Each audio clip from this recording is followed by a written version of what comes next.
새색시 같은 공수처에 유병호가 출석했습니다.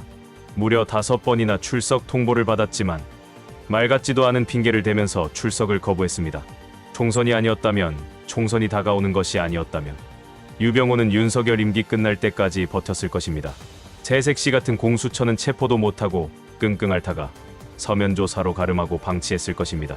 유병호가 더 버텼다면, 총선을 앞두고 그러지 않아도 악재가 많은데 윤석열도 한동훈도 국민의힘도 유병호를 버리지도 못하고 편들지도 못하는 애매한 상황이 되어 무척이나 곤란했을 것입니다. 첫 소식 전해드립니다. 윤석열 정부 들어 감사원의 실세로 꼽혀온 유병호 사무총장이 오늘 고위공직자범죄수사처에 출석해 지금 이 시각까지 조사를 받고 있습니다. 5차례 출석 통보에 불응하다 2달여 만에 공수처에 나왔습니다. 취재진이 유병호의 입장을 물었습니다. 3차원적인 답변이 돌아왔습니다. 입장을 묻자 취재진에 대한 인사로 대답을 대신했습니다. 직접 들어보시죠. 귀한 주말인데 가족분들과 주말 행복하게 쉬십시오. 이 먼 걸음 해주셔서 감사합니다. 그래서 여러 가지 비판도 나왔습니다. 그거야 통보 방식 자체가 위법이었죠. 공수처가 위법했다니 조만간 공수처가 고발당하고 검찰에 압수수색 당하려나 봅니다. 이낙연 전 총리 마음이 요즘 몹시 급합니다. 1년 정도 자신이 떠나 있으면 민주당이 자신의 공백과 필요를 느끼고 자리를 만들어 바칠 거라는 계산이 얼마나 허황된 꿈이었는지 알게 되어서입니다. 전라도가 정치 기반인 이낙연 전 총리는 전라도에서 거론조차 되지 않는 정치인이 되었습니다. 수치스럽다는 말까지 듣는 인사가 되었습니다. 왜 저 정도까지 망가졌을까 안타깝기도 합니다. 민주당 중앙위원회의 결과를 보면 이재명 대표가 이제야 주류들에게 받아들여졌음을 알려줍니다. 이재명 대표는 초선 의원에 불과합니다. 그것도 민주당 우세지역에서 보궐선거로 당선된 초선 의원입니다. 민주당 내에 뚜렷한 세력도 가진 적이 없습니다. 사실상 정치라는 것도 해본 적이 없습니다. 어느 정당이든 주류들 중심엔 국회가 있습니다. 이재명이 국회 밖에서 어떤 위치에 있든 국회 안에서 시각은 그냥 초선 의원에 불과했습니다. 대표가 되고 1년 3개월 만에 비로소 초선 정치 신인이라는 고정관념이 깨졌습니다. 이제 민주당이라는 탄탄한 기반을 딛고 도약을 해야 하지만 이재명 대표 인생 자체가 평탄함하고 거리가 멀었지만 앞으로의 삶도 쉬워 보이지 않습니다. 앞으로도 넘어야 할 산은 높고 길은 험합니다. 이재명을 지지하고 사랑하고 기대하는 사람들 또한 그만큼 아프고 마음고생해야 한다는 이야기가 됩니다. 낙엽들은 지지자들과 당원들이 왜 이재명에게 기대하는 가를 살피지 않고 함께 가게 될 경우 눈에 보이는 험난한 산과 길을 가리키면서 이재명을 버리고 가야 편안해지는데 왜 민주당이 이런 고생을 해야 하냐고 낙엽들은 주장합니다. 안 해도 될 고생을 사서 한다. 그 말을 하고 있습니다. 낙엽들 주장대로 이재명을 버리면 편할 것 같은데 민주당을 지지한다는 사람들은 낙엽들 눈에 미련 곰탱이들만 모였나 봅니다. 이재명이 쉽지 않은 여정을 거치면서 민주당 주류에게 받아들여진 반면 윤석열 집권 1년 7개월을 지나면서 국회의원직의 안락함에 안주하면서 미래의 안락함에만 관심을 보인 낙엽들이 있습니다. 그러니 현실의 적이 누구인지 구분하지 못한 건 당연한 일이었습니다. 그들에게 적은 누구였을까요? 자신의 말을 성서처럼 받아들이지 않고 비판하거나 자신의 공천을 위협할 수 있는 세력입니다. 자신이 국회의원직을 유지하는 것에 윤석열은 해를 주지 않았으니 적이 아니고 윤석열이 뭐라든 사실상 관심받기지만 이재명과 최고위원회 대부분의 구성원들은 자신에게 불이익을 줄 수도 있으니 낙엽들에게는 적이 되었습니다.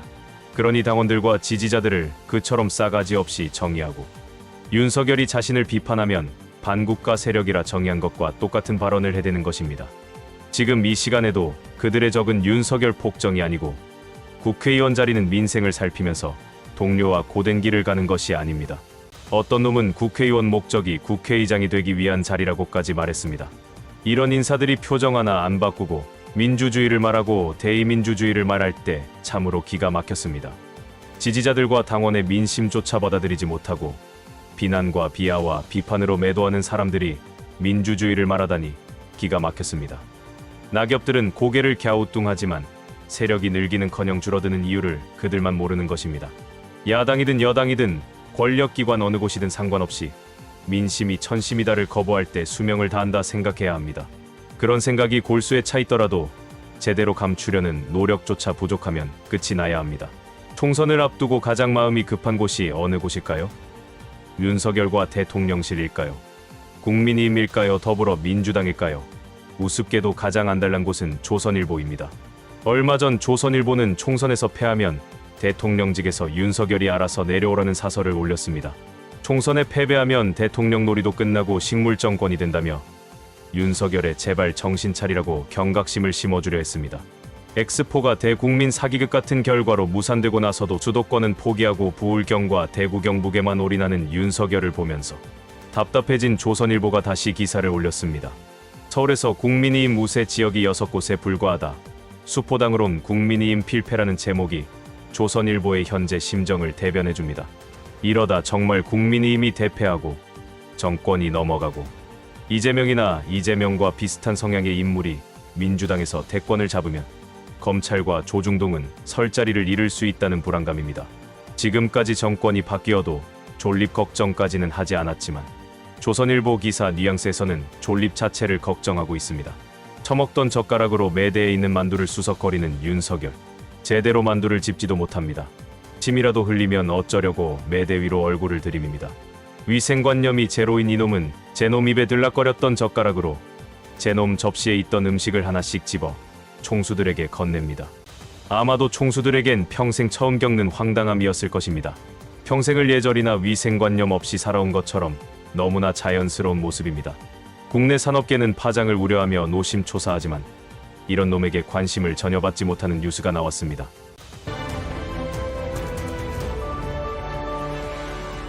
여러분 안녕하십니까. 중국이 요소수 원료인 산업용 요소에 이어 화학비료 원료인 인산 2암모늄도 수출 통제에 나선 것으로 알려졌습니다. 이들 품목의 수출 통제는 내년 1분기까지 이어질 가능성이 높은데요. 더 큰 문제는 중국의 이런 원자재 수출 통제가 갈수록 확대되고 있다는 겁니다. 확대되든 말든 윤석열은 김건희와 네덜란드로 날아가 쇼핑하고 폼 잡을 생각에 들떠 있습니다. 지금 윤석열과 대통령실은 총선 말고는 그 무엇도 관심이 없습니다. 내년 예산도 관심 바뀌고 김건희 특검은 거부하면 되고 민주당이 요구한 국정조사는 그냥 씹으면 그만이라 생각합니다. 조선일보 보도에 관심 갖던 윤석열이 MBC가 보도하자 관심을 끊었습니다. 윤석열에게 MBC 보도를 포함하여 염려나 비판, 부정적인 뉴스는 처벌해야 할 가짜 뉴스에 불과합니다. 국민의힘은 서울에서 우세한 지역이 6석에 불과하다는 자체 총선 분석 보고서가 알려지면서 당내 파장이 일고 있습니다. 내일이면 조용해질 파장입니다. 지도부 책임론도 통하지 않습니다. 윤석열은 물론이고 김기현도 이 뉴스에 전혀 관심이 없습니다. 김기현은 자신의 지역구가 중요하고 자신을 제외한 부울경과 대구 경북에서 윤석열이 원하는 사람을 무사히 안착하게 만드는 것에만 관심이 있습니다. 당 지도부는 최악의 경우를 가정한 초안의 일부가 공개된 것 같다며 과거 여론조사 등을 토대로 분석해 신빙성이 떨어진다고 진화에 나섰습니다. 사실 이런 경우 몹시 힘들다고 말하면서 지지층을 각성시키고 결집시키는 것이 국민의힘에 유리합니다. 그런데 신빙성이 떨어진다고 말한 것은 주도권에는 실제로 큰 관심이 없기 때문입니다. 메가 서울도 어느샌가 사라졌습니다. 정부 여당은 엑스포처럼 윤석열 비위를 맞추기 위해서 스스로 세뇌 걸고 있습니다. 윤석열이 생각하고 있는 총선 결과는 이미 정해졌습니다. 최소한 과반은 차지할 거라고 윤석열은 생각하고 있습니다. 정부 여당 모두가 윤석열과 생각을 맞춰야 합니다. 119대 29라는 결과가 나오기 전까지는 윤석열에게 그렇게 보고해야 합니다. 윤석열은 자신이 싫어하는 보고 자체를 듣고 싶어 하지 않습니다. 윤석열에게 사실과 다르게 보고한 사람들도 보고된 것을 사실이라고 스스로에게 세뇌시켜버립니다. 잼버리가 보여준 모습이나 엑스포 결과가 보여주는 참극에서 우리는 이런 모습을 분명하게 보았습니다. 이런 관점에서 보면 후쿠시마 핵 폐기물 오염수도 이들에겐 일반 물과 같이 보도록 스스로에게 세뇌시켰고 이들에게 오염수는 아주 안전한 물에 불과합니다. 그래서 세금을 써가면서 홍보까지 하는 것입니다. 윤석열 대통령은 오늘 김기현 대표, 인요한 혁신위원장과 오찬을 함께한 것으로 전해졌습니다. 화면에 있는 이 사진이 잘 보여주듯이 윤석열이 있는 모든 자리는 예외 없이 윤석열 혼자 말하고 의견 내고 결론 짓고 있습니다. 윤석열과 함께 참석한 사람들에게는 공통점이 있습니다. 그게 누구든 관계없이 감사합니다. 맞습니다. 옳습니다. 대단하십니다. 이런 반응만 하다가 돌아와야 합니다. 중요한 것은 윤석열 머릿속에는 자신은 검찰 수사 경험으로 삼라만상을 모두 통달한 사람이고 누구를 어떻게 때려잡고 어떤 식으로 압박하면 효과적인지 국정도 그렇게 하면 된다고 철석같이 믿고 있다는 것입니다. 때려잡지 못하는 상대에게는 미국이나 일본은 물론이고 순방에서 보여주듯이 어떤 대응조차도 하지 못합니다. 그냥 상대가 해달라는 걸 다 해주고 있습니다. 반면 때려잡을 수 있는 국내에선 태도가 돌변하는 걸 볼 수 있습니다. 이재명 대표의 발언은 대한민국 현실을 너무 잘 표현하고 있습니다. 더 나은 국민의 삶, 더 나은 나라의 미래를 만드는 일입니다. 누가 더 이 책무에 더 충실하고 유능한가를 겨루는 것이 정치일 것인데 지금은 더 나은 세상을 만드는 게 아니라 더 나빠지는 세상을 어떻게 하면 막을 수 있을까를 고민해야 되는 안타까운 상황이 됐습니다. 오늘 영상은 여기까지입니다. 시청해주신 여러분 고맙습니다.